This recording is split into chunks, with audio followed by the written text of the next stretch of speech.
उत्तर प्रदेश के मुजफ्फरनगर लोकसभा क्षेत्र के अंतर्गत खेड़ा गांव में मंगलवार को आयोजित राजपूत समुदाय की एक महापंचायत ने सरकारी योजनाओं को लागू न करने, बेरोजगारी में वृद्धि, अग्निवीर योजना और राजपूत समाज में अपमान का हवाला देते हुए विरोध स्वरूप भाजपा उम्मीदवारों का बहिष्कार करने की घोषणा की है।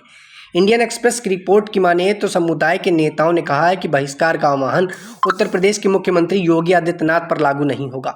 उन्हें समुदाय ने उनकी आवाज बताते हुए दावा किया है कि उन्हें भाजपा के केंद्रित्व नेतृत्व द्वारा नहीं सुनाया जा रहा। राजपूत समुदाय के प्रभुत्व वाले सिवाल, खास, सरधना और खतौली विधानसभा क्षेत्रों के अंतर्गत आने वाले 24 गांवों के समूह 24 द्वारा आयोजित की गई महापंचायत के दौरान समुदाय के नेताओं ने मुजफ्फरनगर में सपा उम्मीदवार हरेंद्र मलिक के लिए अपना समर्थन देने की बात कही है। क्षेत्र के अन्य लोकसभा सीटों को लेकर उन्होंने कहा कि वे उस उम्मीदवार को वोट देंगे जो भाजपा को हराने की स्थिति में होगा। राजपूत समुदाय से आने वाले दो पूर्व प्रधानमंत्रियों वीपी सिंह और चंद्रशेखर का जिक्र करते हुए नेताओं ने पूछा कि उन्हें अभी तक भारत रत्न क्यों नहीं दिया गया।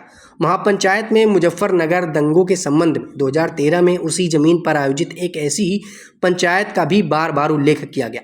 कुछ राजपूत नेताओं के अनुसार जिसने राज्य में भाजपा के उदय का आधार बनाया। उन्होंने आगे कहा कि 10 साल बाद यही जगह पंचायत के क्षेत्र में भाजपा के पतन का कारण बनेगी। महापंचायत के आयोजकों में से एक किसान मजदूर संगठन के मुजफ्फरनगर जिला अध्यक्ष दीपक सोम ने कहा कि ठाकुर सीएम आदित्यनाथ ने अनुसरण कर रहे हैं। दीपक ने मेरठ के खेड़ा इंटर कॉलेज के एक बड़े मैदान में भीड़ को संबोधित करते हुए कहा कि योगी जी की बात नहीं सुनते। वो जो टिकट बांट गए, क्या उनमें बाबा योगी आदित्यनाथ का कोई योगदान नहीं था? अगर बाबा की चलती तो समझाने की ज़रूरत नहीं पड़ती। दिल्ली में बैठे लोग उम्मीदवारों को अंतिम रूप देते हैं। उनका निर्णय राजनाथ सिंह और योगी महाराज पर थोप दिया जाता है। वे जाकर जनता को मनाएं। मंच पर लगे एक बड़े पोस्टर पर लिखा था कि स्वाभिमान महापंचायत। पोस्टर के एक तरफ गोल घेरे में कमल का फूल हमारी भूल लिखा था, दूसरी तरफ भाजपा के चुनाव चिन्ह एक्स लिखकर वोट काट दिया गया था। सोम ने कहा कि महाराज जी सरधना आए थे। उन्होंने एक बात कही कि क्षत्रिय कभी भी स्वाभिमान से समझौता नहीं करता। इसीलिए इस पंचायत के माध्यम से हम महाराज जी को भी आश्वस्त करना चाहते हैं कि स्वाभिमान से बिल्कुल भी समझौता नहीं करेंगे। विरोध की एक खास ज्वाला जल रही है। जो वोट तब्दील नहीं हुई थी, हम मुंह दिखाने लायक नहीं रहेंगे। ये 24 गांव हैं जहां उन्हें मौजूदा भाजपा सांसद संजीव बलियान को वोट मिलते हैं। इस बार वो हर जगह से हारेंगे। ज्ञात हो कि संजीव बालियान मुजफ्फरनगर लोकसभा सीट से भाजपा के उम्मीदवार हैं।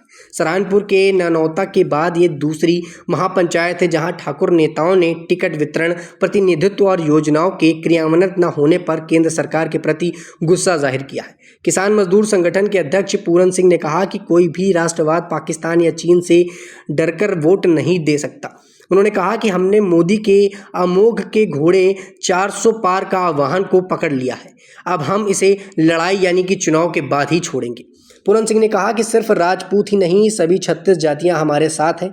हमें राष्ट्रवाद पाकिस्तान या चीन से डरकर कोई वोट नहीं करा पाएगा। हमारे पूर्वज सीमाओं पर लड़े हैं, हमारे भाई लड़ रहे हैं। कोई भी भाजपा सांसद या उनके परिवार का सदस्य वहां नहीं लड़ता। पंचायत में एक अन्य वक्ता अजय ओम ने आरोप लगाया कि बलियान ने राजपूत समुदाय को परेशान किया है, जिस वजह से इस बार भाजपा का वोट यहां पर कटता हुआ नजर आएगा।